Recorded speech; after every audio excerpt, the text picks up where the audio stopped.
Welcome to the Pachamama School Podcast, where we share sacred wisdom to birth a new earth.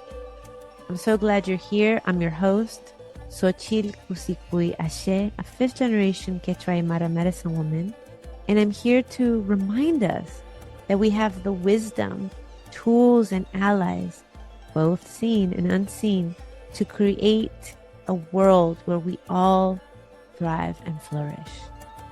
Pachamama is a sacred Quechua word from my ancestors that means earth, not just the soil beneath our feet, but as the benevolent mother who watches over us with infinite love and wisdom.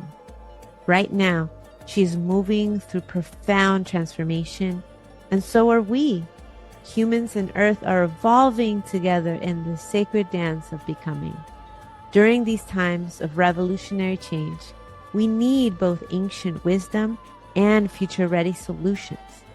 In this podcast, we explore illuminating conversations with visionaries, innovators, and wisdom keepers who are pioneering paths towards conscious living and deeper connection with ourselves, our communities, and Earth Mother. We are grateful you are here. I love you, and I am so excited to journey together as we co-create the world we've all been waiting for, where all life flourishes. Hey, just a little note. When we were recording these podcast episodes, we thought that the name of this podcast was going to be Future Proof Earth. But as we sat down with spirit, with the earth, and with some medicine, we realized the real name of this podcast is Pachamama School. So enjoy this podcast. Just wanted you to know that the podcast has a new name. Love you.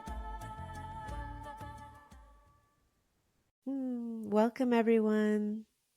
I'm so happy to invite you to another episode of Future Proof Earth. And we're here with a beautiful, beautiful being, friend, teacher of mine as well. And I've been wanting you on the podcast for a really long time. And I'm so happy that all of our schedules got coordinated and here we are together. I'm so happy to be here too. And I want to introduce you. I want to introduce you to the folks that don't know you in my community. And I'm also very, very happy that the folks that do know you get to listen to this podcast. Because I think that you have so much to contribute to what is happening during these times and how we can thrive during these times. So Marysia Miernowska is an herbalist, teacher, author, earth activist, gardener, and green witch rooted in the wise woman tradition of healing. Her work and devotional practices are centered around the mission of supporting a deepening of the love and regenerative relationship between earth and people for the mutual healing of both human and plant communities. Marysia is the director of the School of Sacred Wilds and runs a yearly online apprenticeship teaching herbal medicine, regenerative farming practices, earth magic, holistic healing, and plant spirit communication. A multicultural and multilingual devotee of Mother Earth, Marysia has grown up internationally and traveled extensively, learning different ways of tending to the earth and sharing regenerative grassroots earth medicine. As an activist, she draws on her background of community organizing. She keeps her feet rooted by design and tending medicinal and sacred gardens using permaculture and biodynamic practices. She consults herbal companies and farms, formulates natural remedies, writes and speaks and teaches internationally. She has authored the book The Witch's Herbal Apothecary, Rituals and Recipes for a Year of Earth Magic and Sacred Medicine Making, and is the formulator and co-founder of Ritual Beauty, an organic regenerative anti-aging skincare line.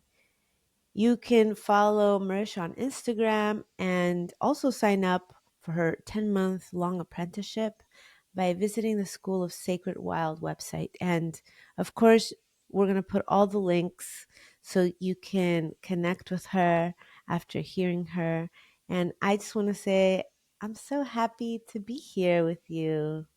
I'm so happy to be together. Thank you, Xochitl. Yeah. And I'm so loving that behind you is my favorite tree, which is called the California pepper tree. Yes, but we Um, know it's Peruvian. but we know it's Peruvian. Thank you. Yes. Um, so I wanted to bring you onto the podcast because we just saw each other at a friend's birthday, and we were starting to have conversations of this time that we're living Mm, in, like what's happening, how are we going to move forward and show up, and I've always loved your, I'm gonna call it earth-based activism. mm, I've always loved being a student of yours, um, like how important it is for us to know plants at this time. Um, I teach about mushrooms and plants, but what I think it was really important that I learned from you was like how these plants um, can really support us emotionally in times of mm. big, big change.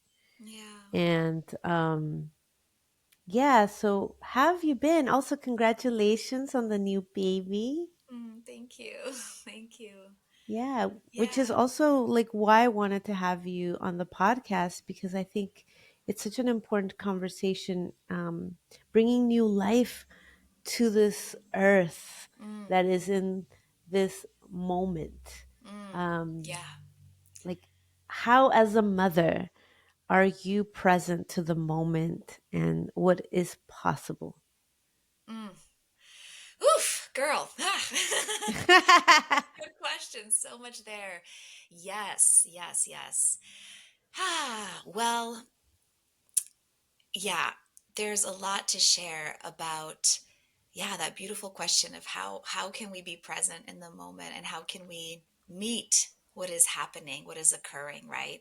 How can we stay grounded and rooted enough to take good care of ourselves and our loved ones and to stay connected to the grounding pace and like geological time of the earth and not get spun out? And how do we stay in the heart, right? How do we stay in the heart so we can be really predominantly embodying and vibrating from a place of heart-centered relationship, whether it's with a new baby or our partners or our community or our friends or our students or our teachers or our strangers and neighbors, and which I think is the most important actually.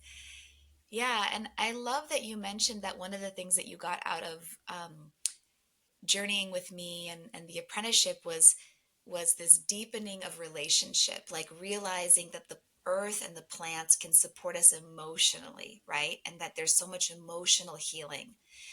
I love that you mentioned that because I think it speaks to this place where we can really turn our attention in these difficult times. And the reason that the plants can really offer profound emotional healing and emotional support and also like emotional endurance and tenacity is because they are these multifaceted beings. And it's like the bumper sticker, plants are people too. But they are beings, spiritual beings, physical beings that have been on the planet longer than we have. They've adapted and experienced immense geological challenges and stressors. And so they've adapted their bodies and their physicality in order to be able to endure and thrive amidst really difficult conditions. And that kind of from just like a physiological and physical and medicinal perspective points us to a whole body of plant medicine that some people like to call the adaptogens, Other plants are the nourishing herbs. These are plants that give us vitality, energy, groundedness. They support our immune system. They rebuild our frazzled nervous systems. They support balanced hormones. They do everything. And they do it and like physically, they share that kind of intelligence that they've gathered through all the changes that they've had to adapt to. And then energetically, they ground us and root us and allow our bodies to just come back to the earth and our roots and our kind of listening sense to be able to plug into the mycelial network, to the energetic body, the hum of the earth. And I think that is so important because some of the chaos that is happening is coming from people who have really spun out, and they are so spun out and in their heads and focused on money and greed and even like going to Mars. That's such an energetic illustration of where their attention is. It's out of the body, it's out of the human community, the earth community, the plant community. It's out of this planet, right? It's Yeah. this perpetual colonialism, this perpetual hunger to conquer more, to have more, to grab more, to dominate more. And man, these guys, they really need some earth medicine and some earth healing. But in the meantime, us who are influenced by their orbit, um, we can really do ourselves and each other and humanity a service by grounding on behalf of all. And it's from that place of groundedness and deep relationship to the earth that we can make better decisions and we can guide ourselves and one another and support each other and take turns, being the ones who are feeding and being fed. That is how we can really get through this, because we have a long journey ahead. I was thinking about this and your question about like how do you Mm. bring a child into the earth at this time. Something I've thought about. And there's this, like we are humans, and as humans we are animals, and so there's a part of us that is animal and that wants to make life, whether it's through creating a baby, when we're in love and our bodies respond in that way, and like we can, and we choose to say yes, or whether it's, tending a garden or creating life and tending life. Like this is our most human instinct and gift. But looking ahead, like I think about my daughters. I have two daughters, Flora, who's 12, and Lucia, who was just born, who is 2.5 months. And Mm. like, gosh, she's going to be 70, like just before it's like what, 2,300, right? Like what? Or 2000? Yeah. Wait, I'm doing the math funny. I'm so sleep deprived. It's 2024. 2,100. She will be about 75. So she'll still be, like an older adult. What will the earth be like then? And so, with climate change and all of the changes that we're going through, the earth that we inherited, our generation, like what our parents hoped for us, what kind of they promised in their own naivete, right? Like things will be okay. My parents, we came from Poland, really affected by the wars there. I remember being little and my parents being like, people have learned from their mistakes. Now we have democracy. Like Mm. fascism is over. No one will do that again. You are not going to experience war in your lifetime. And I was like, I Mm. remember this. Like, I can remember where we were, where I was standing. I was 6.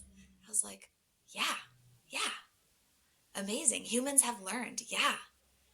And, Mm. and, um, And I think a lot of us in our generation were going through the grief and of realizing, like, oh wait, that beautiful hope of our parents, like, it's not true.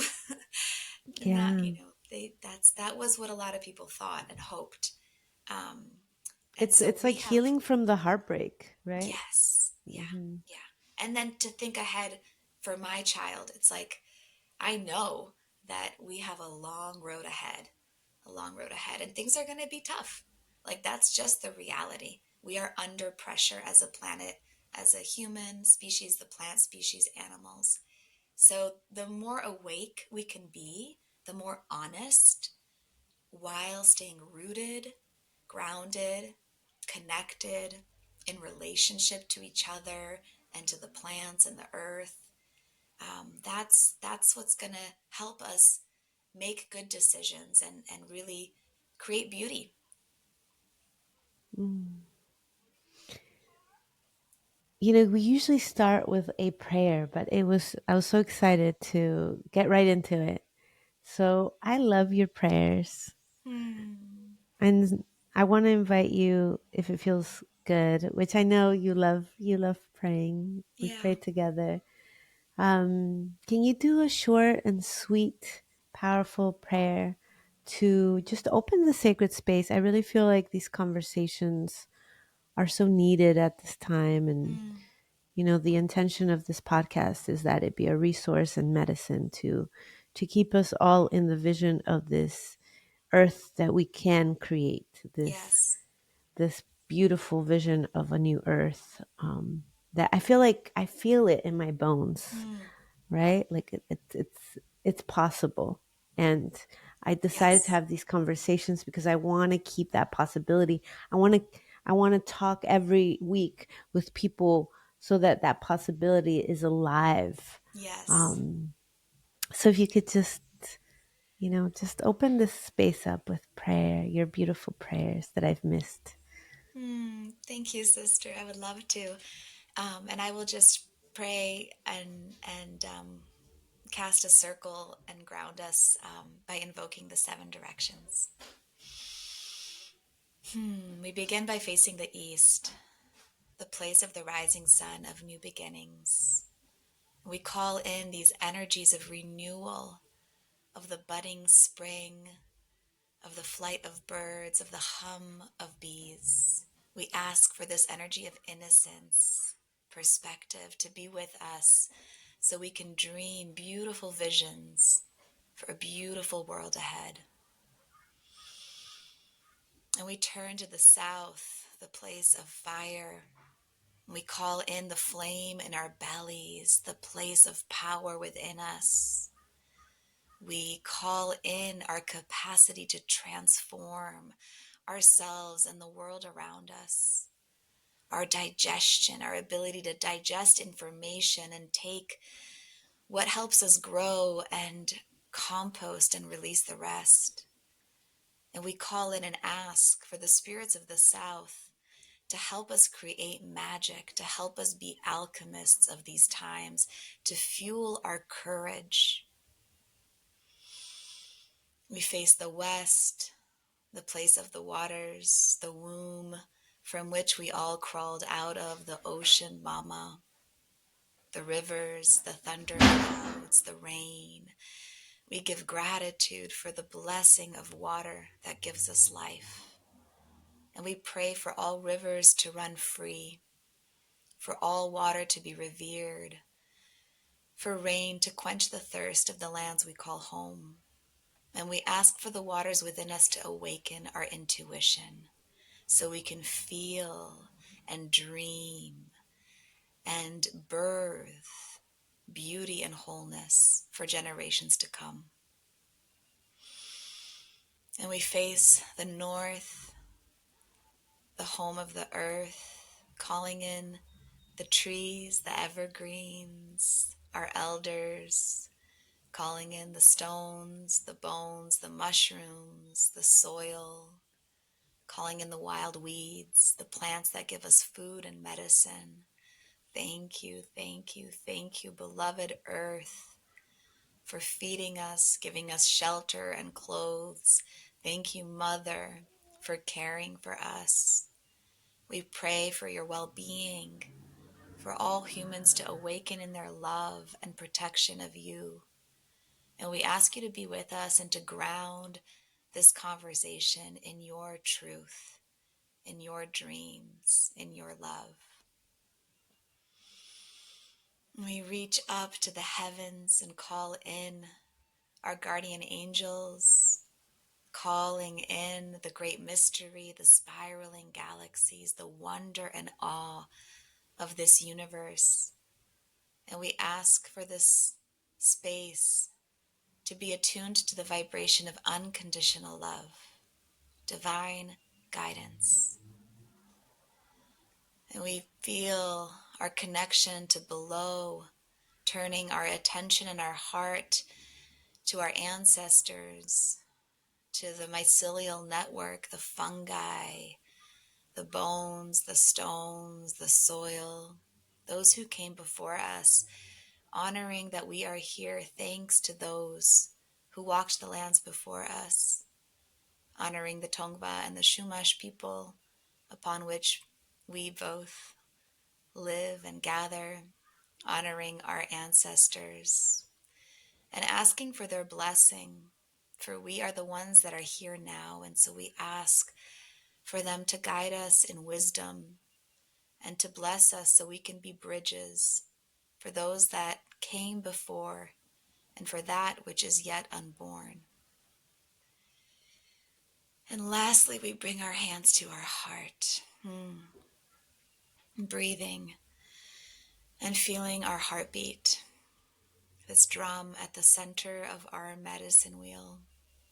We call forth our heart, asking for our hearts to be connected during this conversation, to connect with all who listen beyond the laws of time and space, and to allow our hearts to guide this moment and all moments for the greatest love possible to bloom forth for all living beings on earth.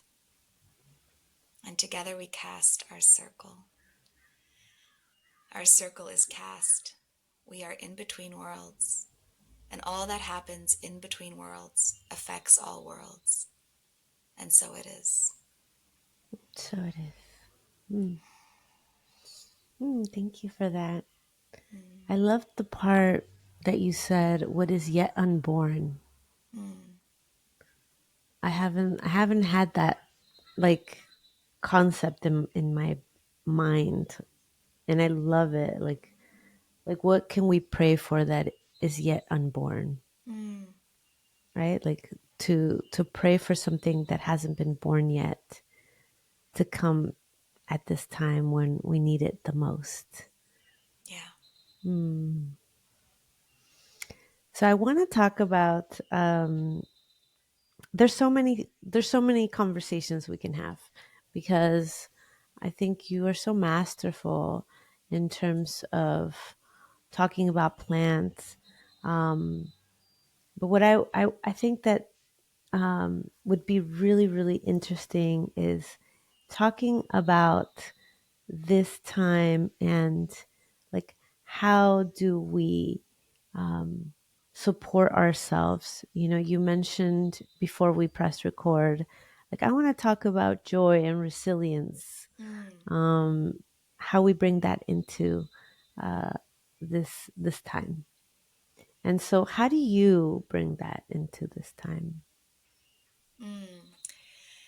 Yeah. Well, I've been really feeling how focusing on like the lower three chakras is a really good simplified way of helping us orient to how we can stay grounded and nourished and connected to community and the earth, stay present in our feelings, allowing our feelings to continue to move so there isn't stagnancy, and inviting in pleasure into the body, and to fuel our courage and experience joy even when things are tough and things look really dark.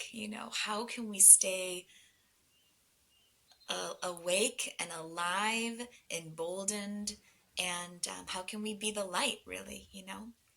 And so I think that focusing on these three chakras can be a good compass for folks, and it can kind of simplify it. And I'm happy to kind of elaborate, but I certainly have been continuously kind of, bringing myself back down to the physical.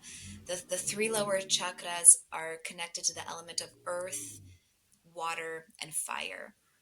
And the four chakras, with the heart being the fourth, are the four elements that make up the earth.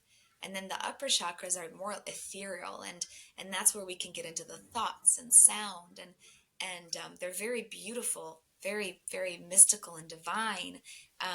And if we spend too much time in the upper chakras or focus exclusively, on like opening up the upper chakras, we can get ungrounded. And we can see that, we can see that even in like the best intentioned spiritual communities that are kind of constantly bringing the energy, constantly opening up the third eye, and it can be really quite ungrounding. And I think in these times, actually grounding and focusing on those lower chakras is what's going to give us endurance, stamina. It's going to keep us connected to community, which I think is hugely important for our Mm-hmm. well-being and the well-being of the earth. And so, yeah, I think that's a good place to start, actually, is that like broadening of relationship. I think it's so important that we fight isolation. And Mm. that means that we have to really be mindful to not withdraw. And when we're feeling lonely, to reach out.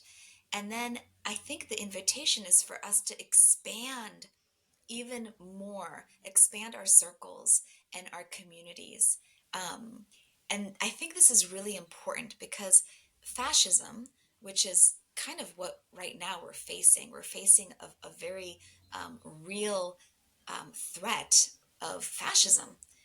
Um, it's in the United States, it's in other countries.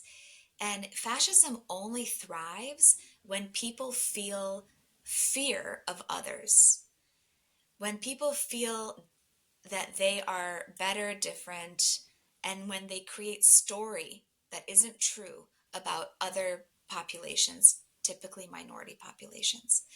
And fascism only can thrive when there's fear. And so it's this like, we have to be alchemists in these times because it's very easy to fall into fear. You start looking at the news and what's happening, and it's scary. It's very concerning.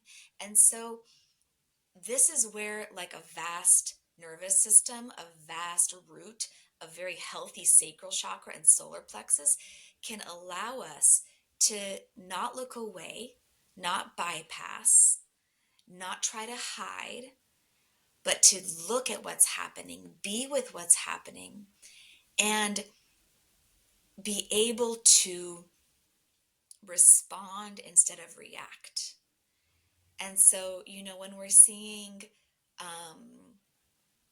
like ICE and the attacks here in Los Angeles, we have a huge amount of folks from Latin America who are being targeted. European immigrants aren't getting stopped on the street. So it's actually not even like a fight for illegal immigration. It's a racist agenda. And so in those moments, by broadening our connections in community, by creating more relationship, by checking in on each other, by reaching out, and those of us who are not affected, we can be the folks who are sending resource and support and protection to those who are affected. And what's important to know is that we are all affected and we're all going to be affected at different moments. And I think that that's something that we can really take for these times as well, is like this concept of taking turns. There's going to be a moment where I feel resourced and energized and capable. And then there's going to be a moment where I feel depleted and tired and burnt out, and I need help and support from my community. And so creating And feeding community is so important so that we can take care of each other and we can take turns and we can say to each other, all right, like I'm going to spearhead this movement or this initiative. And then to say a month later, cool, now I need to tap out and like just kind of draw my energy in and take care of my family a little more. And actually, I could use a little support and a meal train or like, you know, a friend to talk to or whatever it might be. So, community, community, community. That is the number one um, thing we need to focus on. And community is connected to the root chakra. And Mm. a healthy root is connected to a vast network of community. And that's human community and that's plant community. So what I've been doing to support my root chakra is I am drinking my herbs. You know I'm drinking my herbs. I Yes. am drinking my nourishing herbs. I am drinking my nettles pretty much every day and I am, you know, focusing on whole medicine. I am eating potatoes and sweet potatoes and grounding foods and healthy fats and I am taking care of my physical body as best as I can. I am taking in nutrition. And that's something that like when we get spun out in our head, we can forget to eat or we just start drinking coffee. That just makes the whole situation worse. And so coming back to the body, remembering that we are made of the earth. We are just humans and we need our vitamins and our minerals really in order to think well. And when we're not nourished, we start to spin out and we can make, really bad decisions when we're ungrounded. So I'm drinking nettles every day. Right now you see me drinking Shisandra, one of my favorite adaptogens that gives me energy and clarity, um, feeds my heart. Taking these adaptogens, the mushrooms, that's one of the ways. And eating with my family, eating with community, something so simple that we can overlook. We can think it's trite or unimportant, but it's actually foundational. It's actually what can keep us nourished and thriving. Yeah, so that's a little bit about what I'm doing with the root chakra. Yeah, thank you so much. As you were sharing about, the importance of community, I've been really present to that. But sometimes I come upon folks that, when I speak about community, they're like, well, I don't even know where to start. I think that a lot of people, if they weren't good at making friends before COVID, Mm, they became worse after totally. COVID. Yeah. And the other day I was hanging out with my partner and I was like, I don't know, like it's so interesting how we were at this party and it was a new, a new space for us. And I was like making new friends and I was noticing how like, um, some people, just were like keeping to themselves. And I was like, wow, that's so interesting. Like such an opportunity to connect. And he mentioned, that he had read that like social anxiety is like super high right now. Like Yes. people just have forgotten to Yes. make friendships. Um, Totally. and one of the things that I loved about, because I studied with you when it was live, so we really got to be in circle, and it was so joyful to be with other, um, folks that loved plants and were Mm, communicating with them as well. But one thing I really admire about you, Marisha, is that you have been really good about bringing community together.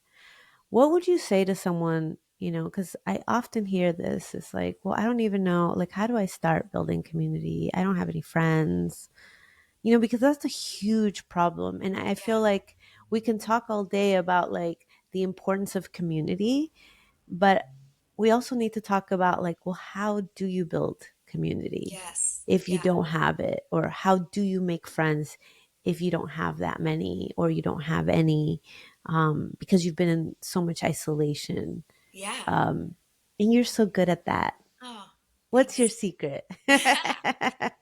Well, I think a really good tip actually would be to go on like Meetup. There's like a, right? Meetup.org, is it? Is it? I don't know if it's .org or .com. Maybe it's .com. But Mhm. it's this really cool website that exists all over the country and maybe even all over the world.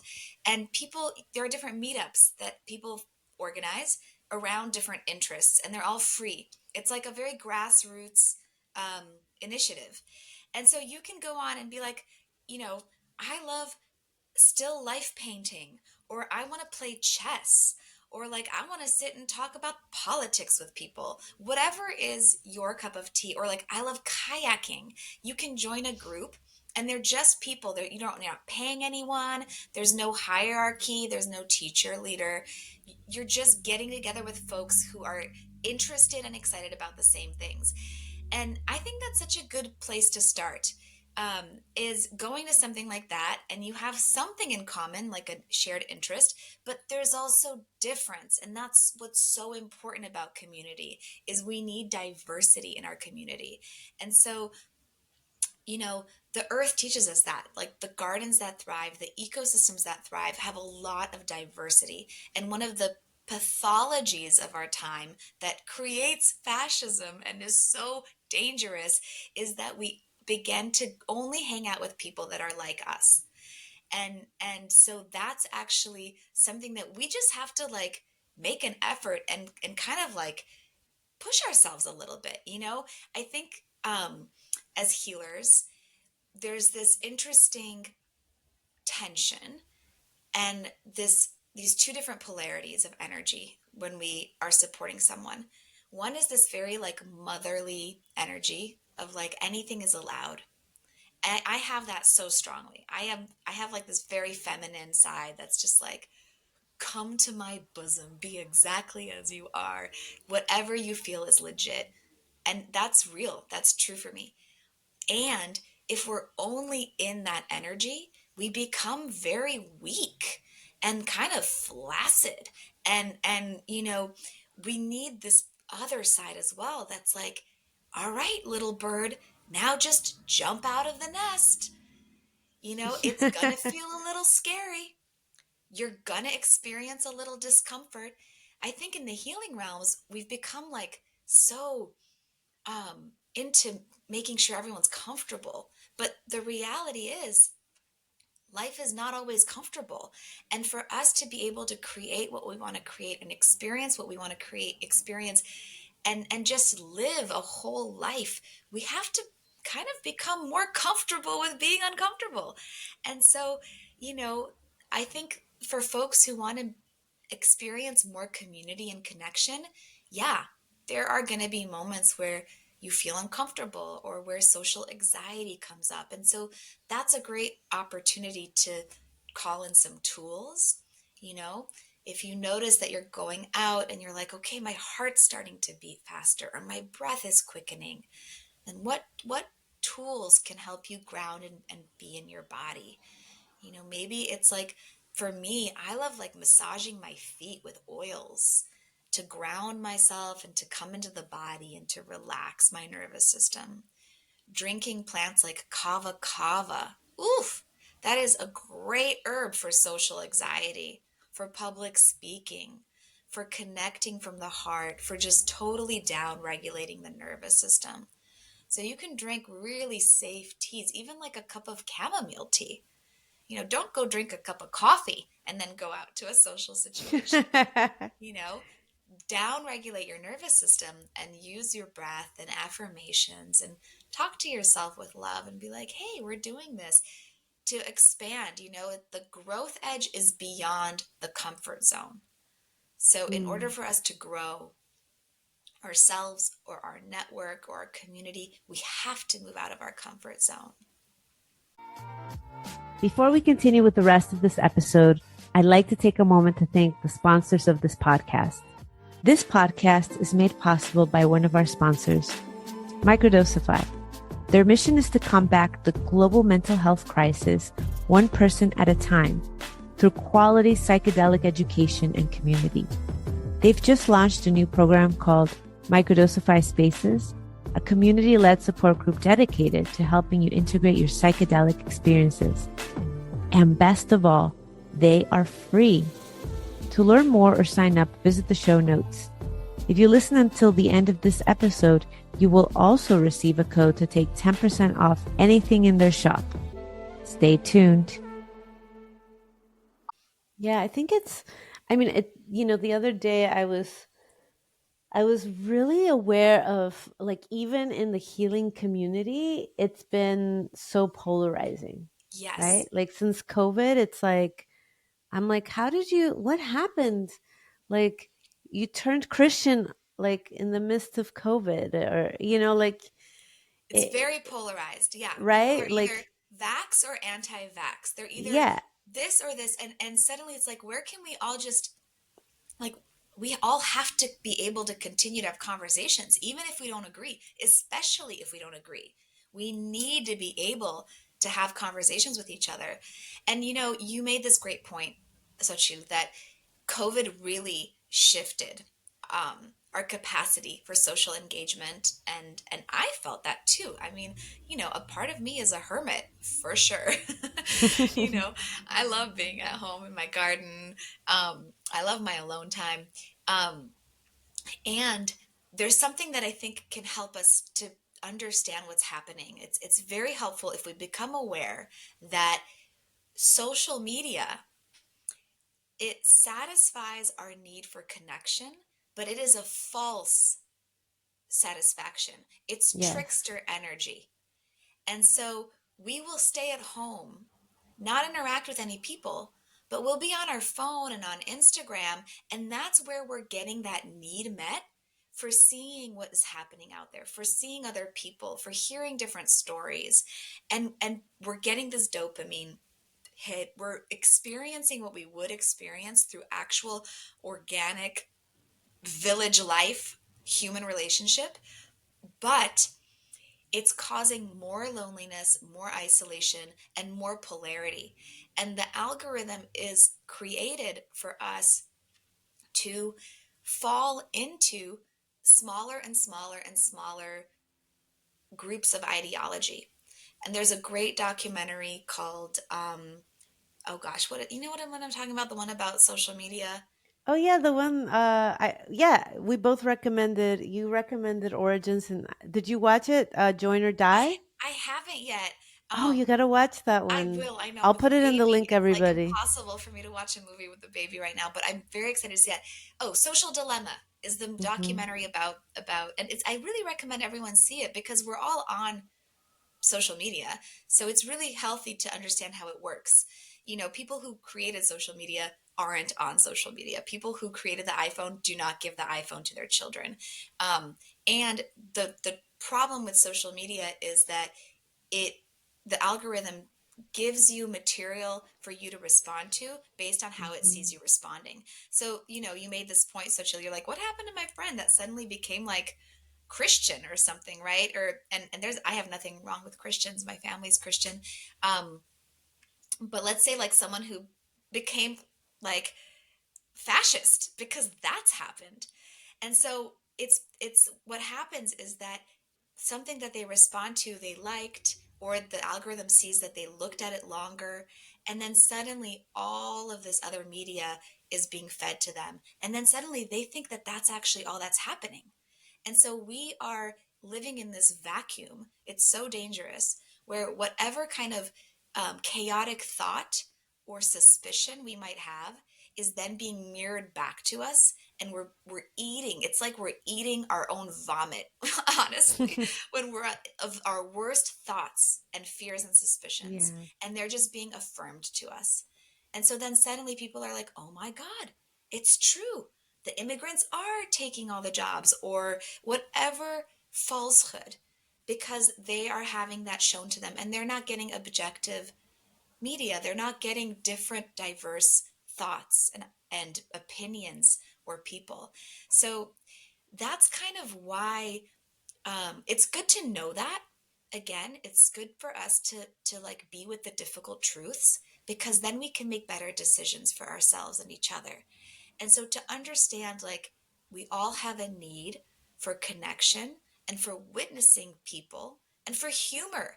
Like, my Instagram is full of funny videos. Like, those are my favorite. I need that. I like it. That's what brings me back to it, right?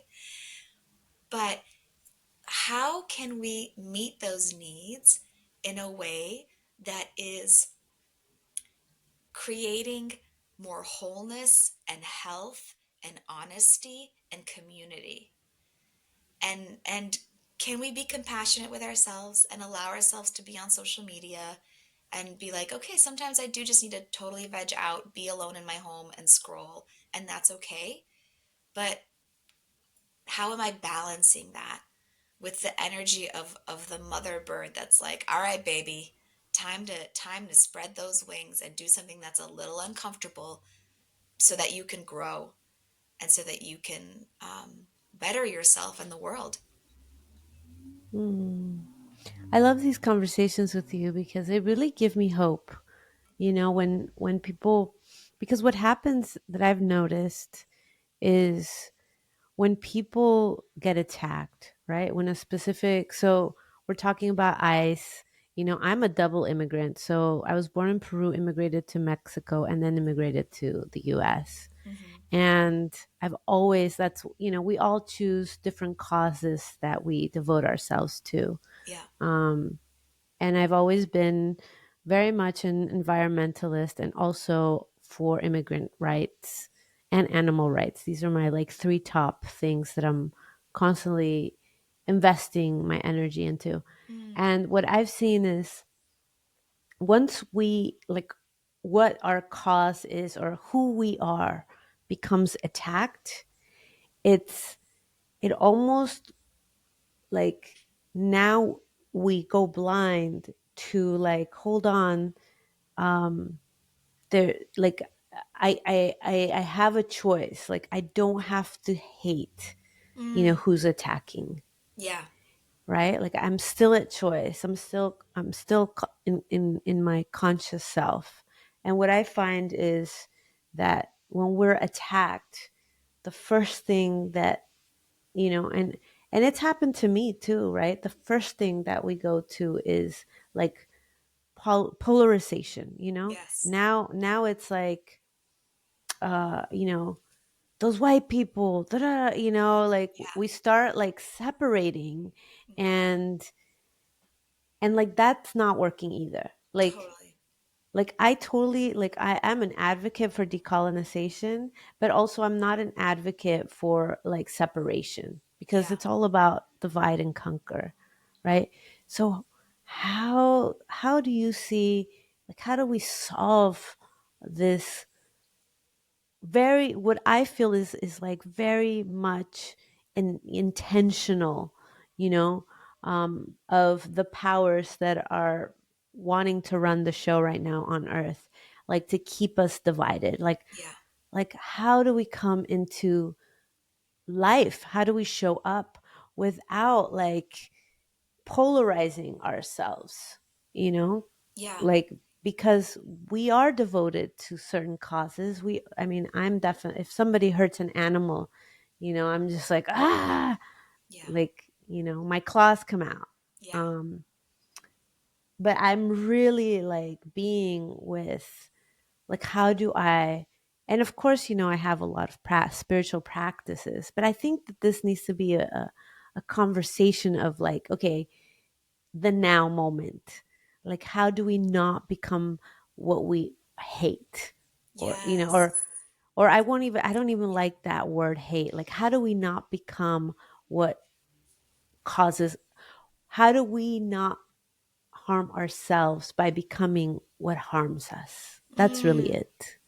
Mm. Whew. I mean, that is such a beautiful, beautiful, important inquiry. Wow. And like some of my teachers and like my um, heroes in that are people that I never got to meet, but like Martin Luther King, Gandhi, right? We have these examples of people who were incredible leaders of nonviolence, and um, and just like spiritual beings.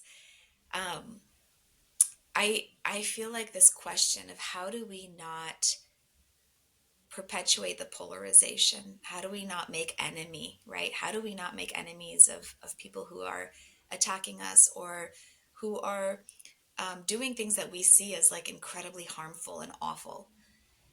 Um, I think again, it's by being in actual physical space with people and in places where we might not typically go. And we have to diversify where we go. We have to diversify our human communities. Um, when you know, one of the things I loved about the experience that I got to share with you, with the school and with the apprenticeship to the plants, like you said, we would sit in a circle, and I've always been really committed to making sure that earth medicine is accessible to all people. And so in the same circle would be like a person who had millions of dollars, and then someone who, you know, was on scholarship and had like a background as a gangbanger or something. Like there was so much diversity, socioeconomic diversity, especially, and it's through that experience that suddenly the person who like maybe usually just hung out with her other millionaire friends, but then became like so connected and tight and in love with her sister who lives in, you know, let's just call it the ghetto for lack of a, you know, just to make it simple and continue the story. It's like those are the relationships and the moments that heal culture. And so we actually have to create spaces where there's diversity of people coming together. As a teacher, as a healer, I do that by being really committed to making sure that there's diversity of incomes, that my work is accessible to all people.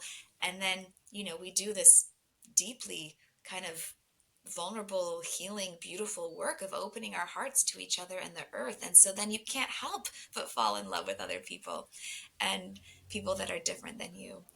Um, so I think about that. I think about, you know, and I think about like other heroes that and people that I've admired. Like I remember once reading about a man.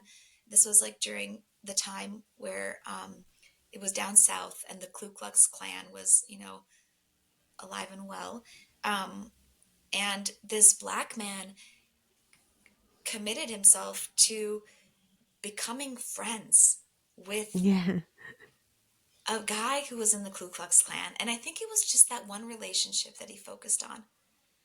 And he became friends, and then through time, this guy who was in the Ku Klux Klan saw his way, saw his error, you know. And so we don't have to like change everybody. We don't have to open everyone's hearts. But I think that's the spiritual work is us being in relationship to people that are different, and to coming back to our shared humanity and really embodying that by staying in shared humanity and not going into reactivity or hate. You know, I Mm. did not vote for Trump. um, I am totally um, happy to be vocal about that. I feel like a lot of people don't talk about that openly because for fear of like not being able to connect with their friends. I have friends who voted for Trump. There's a lot of people that I really love and people even that I admire who voted for Trump. And I am totally committed to maintaining a relationship and to inviting us back into relationship so that we can have conversations and know that the most important thing is our friendship, is the fact that we both love our families, that we both want what's best. You know, people who sometimes are doing things that you're like, oh my gosh, how could you do that? They actually believe that what they're doing is the right thing. Yeah. So remembering that, and not turning them into a stereotype, not turning them into an enemy or an ideology, but like staying in that shared humanity. But I think it's the work of our times. I really do, because a lot of people, yeah, are sadly, um, kind of quickly saying, well, if you don't agree with me, then you drank the Kool-Aid and you're ignorant. I tried to engage someone on social media. Um, this was like when Trump was being elected, or it hadn't gotten elected yet, and they were promoting him, and and they were a fan of Kennedy, and I was actually a fan of Kennedy too. And so when Kennedy endorsed Trump, I was like, oh man, that really sucks. Like I cannot follow that. And now I'm kind of wondering what, like, I really used to think like, wow, Kennedy's this awesome lawyer who has the balls and the courage to fight corporations for the environment. And so that really, for me, I saw that as really noble. Um, and um, and I appreciated him for that. And then some folks, when he decided to endorse Trump, they were like, okay, now we're going to vote for Trump. So I wanted to have a conversation with these folks, right? Hey, and they were all about the Make America Healthy Again, right? And I was like, hey, let's talk about this. Like, let's explore this together. Tell me how you feel that America will be more healthy. I understand that you believe that people shouldn't have to get vaccinated. I agree that it should be a choice. But how does that one thing make America more healthy while also the administration is taking away and supporting the states in not protecting all women when they're getting their abortions, right? Or there are women who have miscarriages who go to the hospital Yeah. now, and because of the federal government being like, this is a state issue, there are women dying, Yeah. right? There are so many things that are happening. There are immigrant children who are being separated from their families. Like like how can we become more healthy when that is happening? That's not health. Health isn't just having your raw milk and being able to unvaccinate your child. Health is all of our health. Health is making sure that human rights are being protected. So I wanted to engage, and this person wrote back saying, you're not a critical thinker. Oh. And and you're not paying attention to what's happening. You're not a I got really offended, which is just my little, my human self. But that stung me. And it also surprised me because I was like, well, hold on a second. Like, what I'm trying to do is actually engage us in critical thinking together. And so there are so many things that are happening like that and so again, like, it takes all of us. It takes our biggest heart and our most grounded self to be able to keep showing up for conversations when there's so much trickster energy, so much bypassing. And we have to be compassionate with ourselves and give ourselves a break, and know that we're only human and that we can't always be having these conversations, right? There are moments where we have to just unplug and focus on our family or our garden or drink our tea and meditate. Those moments are as important in our activism. Hmm. Thank you so much. Um, there's so much I can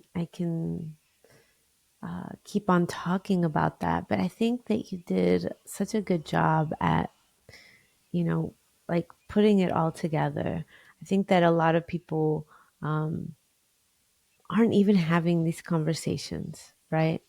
Yeah. And these conversations are so important, especially now, because if we don't have them, then history just keeps repeating itself over and Yes. over and over again. Yes. And I do have a question, which is, if you were to, because I love your medicine making. If you were Mm. to make an elixir for the new earth, meaning like something that would Ooh. support us during this time, Mm. right? To not become polarized, to have resilience, to have agility, Mm. to show up envisioning what is possible versus what is not. What would that elixir? What beautiful plants and herbs and fungi would you put in it? Ah, I love that question so much. I just got so excited. Um, I would make an elixir that's like a kava blissful elixir. It would be predominantly kava because kava just gets us in our body and is an aphrodisiac and grounds us and downregulates the nervous system and slows us down. And there would be some rose in there to open our Mm. heart and keep us soft and open hearted. There would be some reishi mushroom to bring in the wisdom of the ancients and the wisdom of the earth and our capacity to compost and make medicine of death. And I think that's what, and cacao would be in there.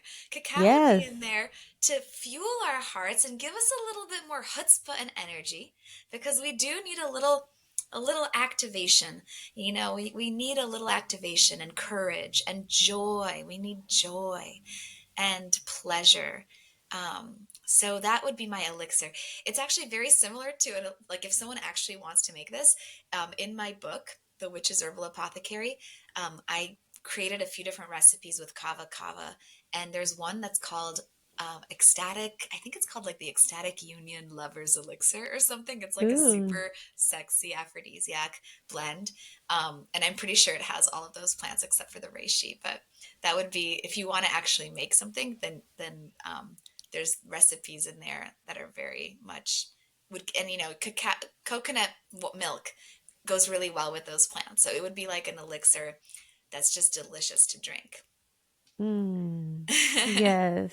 I miss that. I miss sitting in circle and drinking all the different plants with other folk. Mm.